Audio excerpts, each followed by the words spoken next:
Oh, my name is Maxine Flam. I live in Los Angeles area of California, and I had issues with Verizon. All I wanted to do was speak to a human being, and I never did get my question answered. I had a friend who helped me out and put me on my way.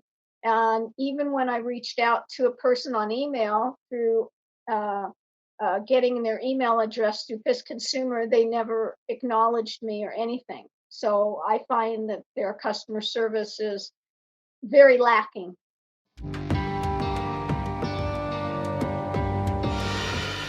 So I needed to talk to a human at Verizon, and I wasn't able to by going through their their phone menu. Press one, press two, press three, and I did this several times, and I got very frustrated. So I called one of their stores, and I talked to this guy, and he says, "Oh," he says, "go back in and go to the menu and press £0, £0." Well, I did that and I got hung up on again. And I tried to call the store again. And he says, "Well, we're just a consumer store. And we just sell product." I go, "But yeah, but who's going to service the product after you sell it?" And he goes, "Just keep trying. You'll get somebody." So I Google the Verizon on the web. And I said, "How do you get to a human?" And uh, they don't have anything on how to get to a human. I mean, at least at Amazon, if you go in and you say, "How do you talk to a human at Amazon?" you get an 800 phone number. So I was obviously very upset, and I found your website, PissedConsumer, and I went in and I wrote my complaint, and it said, "Here, this is the guy that you deal with. There's an email address." So I took the email address down and I emailed the guy, and he never wrote me back. I mean, never. And I'm thinking, well, that's stupid. I mean, there's an email address from PissedConsumer that says, "Hey, this guy's going to help you."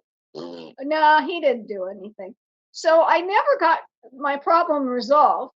And I called a friend of mine and I said, he knows a lot about uh, the Verizon website and my Verizon. And I said, "Look, Gary, here's my question. Can you answer it?" And he says, "Well, yeah, I can do that. And this is how you go to their website, and this is how you plug in and what you want."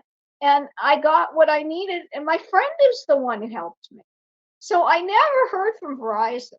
And, I can tell you that I have been with other phone companies. I've been with Sprint. I've been with uh, an offshoot of T-Mobile, one of the ones that they subcarry, and they were worse. Their customer service was non-existent. This one has something, and I just don't know how to access it. So, and I have good cell reception, and Sprint, I never got cell phone in my house, so I had to drop them. Verizon, I get phone service everywhere, but you can't get a human. That's why I'm pissed. Is they need to step up to the plate, and they need to get somebody that you can not have to press 1, 2, 3, and 107 to get a human being. Oh, well, first off, not have an email address to have somebody that you reach out to and then they don't reach out back. That's number one. That's a worthless email address. So in my book, don't put something out there and then ignore the customer. They should do what Amazon does. They should have on the internet an 800 number that you call if you have a complaint or a problem or a question, and a human will answer it. Don't give me a chat line or anything else. I don't want to chat. I'm 60, going to be 62 years old coming up next month. And I'm not interested in playing, text messaging with someone. I want to talk to a human being. I'm from the old school, honey. I did a lot of reception work, and people want people. I know with COVID you can't do that as much, but you can still pick up a phone and solve a problem. they should at least acknowledge that I did reach out to them. If it hadn't been for my friend, I still would not have the problem solved. So, I mean, just because he knows what he's doing and he could manipulate the website, I was fortunate. But what about the other poor slob who is a Verizon customer who doesn't have that advantage? Well, I don't know how you can band together and say, we want action. We want a phone number. We want a human. I don't know how you can do that, honey. I mean, big corporations, a lot of times they just send their customer services to even other countries where you can't understand the person's English. That's a problem. I mean, but at least give you an option. If somebody wants to send it to another country, that would be better than what they have now. They have nothing now to help somebody. Problem is the phone companies have always been monopolies, and there haven't been a lot of companies to pick.